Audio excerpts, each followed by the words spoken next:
Welcome back to Whispers from the Walls. Today, we're diving deep into something I think resonates with so many of us, even if we don't always articulate it: the power, and sometimes the danger, of silence. We're looking at Lillian Davenport's story, a girl who learned very young that silence isn't just the absence of sound. It can be a cage, and unsettlingly, sometimes even a weapon. That's such a powerful way to put it, Jane. When you think about a home environment where emotions are meticulously tidied away, where expectations are so rigid, you can almost feel the air getting thick with unsaid things. For a child like Lillian, growing up in that kind of hush, it must be incredibly disorienting. Her voice, her genuine self, only welcomed if it fits a pre-approved script. Exactly! It's not just about what you're allowed to say, but what you learn not to say. You start reading the room, not for comfort, but for danger. A sigh, a glance, a slight shift in someone's posture, for a child in that situation, those become seismic events. They're signals that tell you to pull back, to shrink, to disappear. And that hypervigilance, that constant scanning for subtle cues, it's exhausting. Imagine living every moment on high alert, trying to anticipate how your very presence, your very being, might disrupt the fragile peace your family has constructed. It's like learning a whole new language, the language of unspoken rules, and the main rule is often, don't make waves. It becomes her primary mode of communication, doesn't it? Silence becomes her language because, as the topic says, speaking comes with a cost. And that cost isn't always a direct punishment, is it? Sometimes it's the disappointment, the withdrawal, the subtle freezing out that hurts far more than a loud argument ever could. Absolutely. It's that subtle emotional manipulation, really. You learn to associate expressing your authentic self with causing discomfort, disapproval, or even threatening the family's carefully curated image. So naturally, you internalize that your voice, your true self, is inconvenient. It's a fundamental lesson in self-censorship. And it makes you question your own reality, too. If everyone around you is acting like everything is fine, but you feel this immense tension, this pressure to be quiet, you start to think, is it me? Am I the problem for even noticing this? For wanting something different? That's a truly lonely place for a child to be. It's a form of gaslighting in a way. The unspoken message is your perception is wrong, your feelings are invalid, and when that message comes from the people who are supposed to protect and nurture you, it cuts incredibly deep. It makes you trust your own instincts less and less. That brings us to a really crucial point. Silence doesn't erase anything, it just pushes it further underground where it grows teeth. That metaphor is so stark but so true.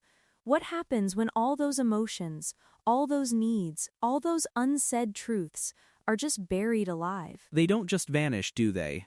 They fester, they morph, they come out in other ways, sometimes destructive ways, later in life. It could be anxiety, depression, difficulty forming healthy relationships, perfectionism, the list goes on. The teeth aren't necessarily external, they can turn inward and chew away at your sense of self-worth. Or they can manifest as passive aggression, or sudden, explosive outbursts that seem to come out of nowhere to outsiders. But for the person experiencing it, it's years of suppressed emotion finally breaking through. It's like a pressure cooker without a vent. It's also about learning maladaptive coping mechanisms. If silence is your survival tool, you might carry that into adulthood. You might struggle to advocate for yourself, to set boundaries, to even identify what your own needs are, because you've spent so long minimizing them for the comfort of others. And this isn't just about difficult families either. Sometimes it's just a family with a strong sense of propriety, or a certain image to uphold, or perhaps even well-meaning parents who genuinely believe they're protecting their child from harsh realities by encouraging a quiet, compliant demeanor. But the impact is still the same. That's a really important distinction, Jane. It's not always about malice. Sometimes it's about cultural expectations, generational patterns, or just a lack of emotional literacy within the family system. The parents themselves might have grown up in a similar environment and simply don't know any other way. And it becomes this insidious cycle. If you're taught that your voice is inconvenient, You might then teach your own children, subtly or overtly, that their voices are inconvenient too, perpetuating the Davenport silences into the next generation without even realizing it. Breaking that cycle takes immense self-awareness and courage. It means going back and excavating all those things that were pushed underground, acknowledging their teeth, and learning new, healthier ways to express and process them. It's a lifelong journey for many. Lillian's story asks a simple question with a heavy weight. What happens to a girl when her needs don't fit the narrative her family wishes was true?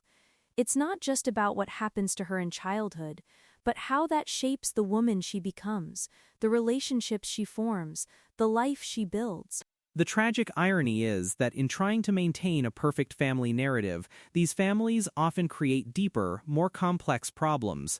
They stifle the very authenticity and emotional resilience that would truly strengthen their bonds. It's a narrative built on quicksand. And the girl, in this case Lillian, ends up feeling like she's constantly performing, constantly trying to fit into a role that was never designed for her. She's living someone else's story, not her own. That's a profound sense of loss, isn't it? It's the ultimate betrayal, really. The people who are supposed to be your safe harbor, your biggest advocates, are instead the architects of your emotional suppression. It's like being in a beautiful, ornate cage, where everyone admires the cage, but no one asks what it's like inside. And the final line of our topic script today just chills me. Some houses teach you to disappear before anyone ever sends you away. It perfectly encapsulates this idea of self-erasure as a survival mechanism. You learn to make yourself small, invisible, quiet, so as not to offend, not to disrupt. It's a preemptive disappearance, a proactive self-exile from your own life. And the danger there is, once you've disappeared, once you've learned to silence yourself, how do you find your way back? How do you reclaim that voice you've buried so deep? It takes immense internal strength and often external help. A therapist, a trusted friend, a partner who truly sees you, someone who helps you understand that your voice isn't inconvenient, it's vital. That your needs aren't a burden, they're part of being human. And it's a marathon, not a sprint.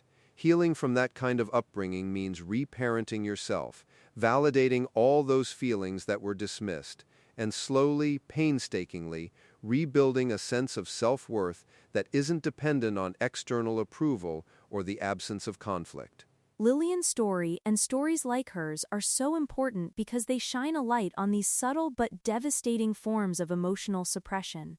They remind us that the quiet battles fought within the four walls of a home can have lifelong consequences, and that proper doesn't always mean healthy. It's a call to empathy, really, to look beyond the pristine facade and consider what might be truly happening beneath the surface, especially for the children who are learning their place in the world within those specific dynamics. And to encourage conversation, to remind ourselves and each other that every voice has value, every feeling deserves to be acknowledged, and that true strength often comes not from silence, but from the courage to speak your truth, even when it feels inconvenient.